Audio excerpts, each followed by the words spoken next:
Welcome to another deep dive where we dig into the wild world of Boston true crime. That's right. And today's story, well, it feels like something straight out of one of those,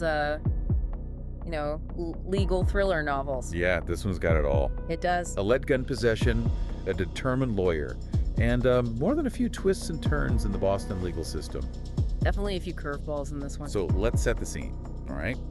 We're in Dorchester, a neighborhood here in Boston with a ton of history. Oh, yeah. And, well, as we're about to find out, more than its fair share of intrigue. Right. At the center of it all is our guy. We'll call him John Doe. Okay.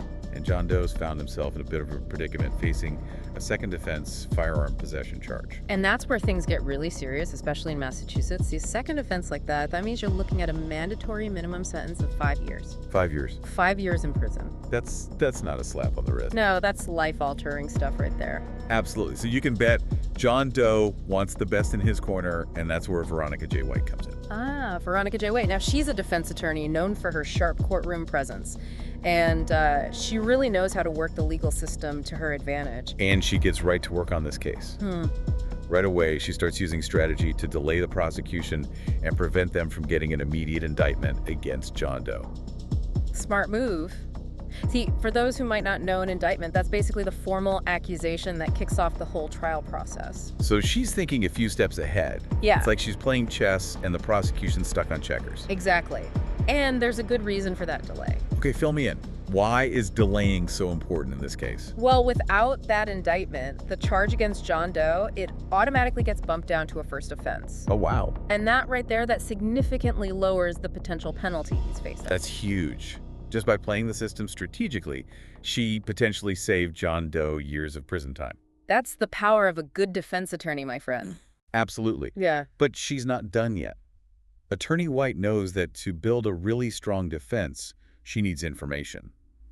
Of course, got to know what you're up against. Exactly. Yeah. She needs to know what the prosecution has up their sleeve. Like in those spy movies, we need eyes on the target. 100%. So she files a series of motions demanding access to all the evidence the prosecution has. Witness statements, police reports, forensic evidence, you name it. She's going for the whole shebang, huh? Oh, yeah. This is called discovery. And in Massachusetts, it's not just a courtesy, it's a right.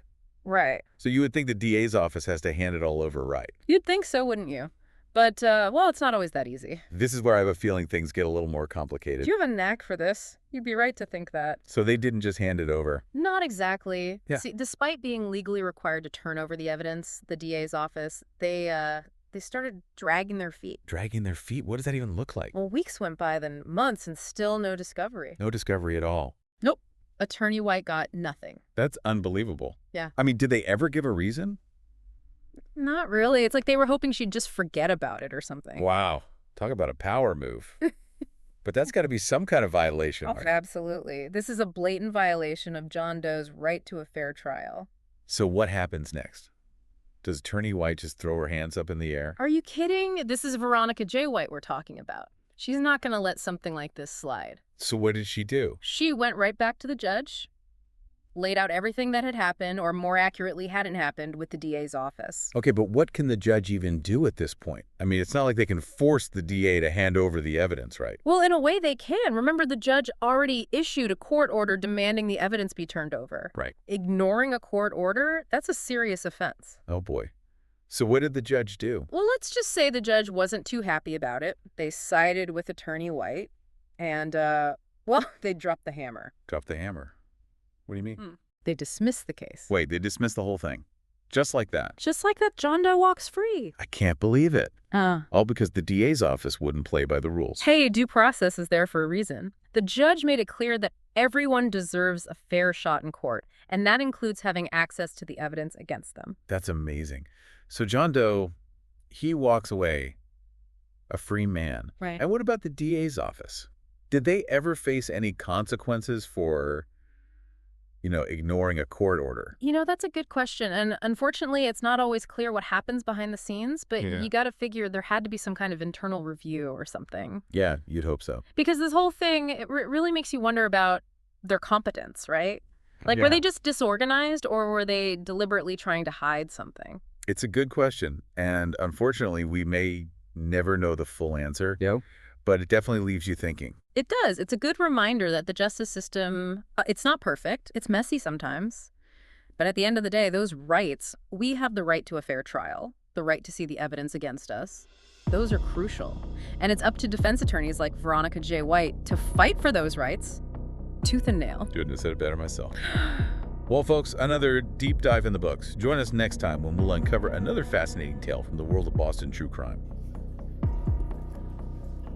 The names and certain details in this podcast have been changed to protect the privacy of the individuals involved. While the cases presented are based upon real events, certain facts may have been altered or omitted for confidentiality purposes. Each case is inspired by real legal cases defended by White & Associates PC. This podcast is intended for educational and informational purposes only and should not be construed as legal advice. Any resemblance to real persons, living or dead, is purely coincidental. White & Associates PC does not endorse or guarantee the accuracy or completeness of the information discussed in this episode.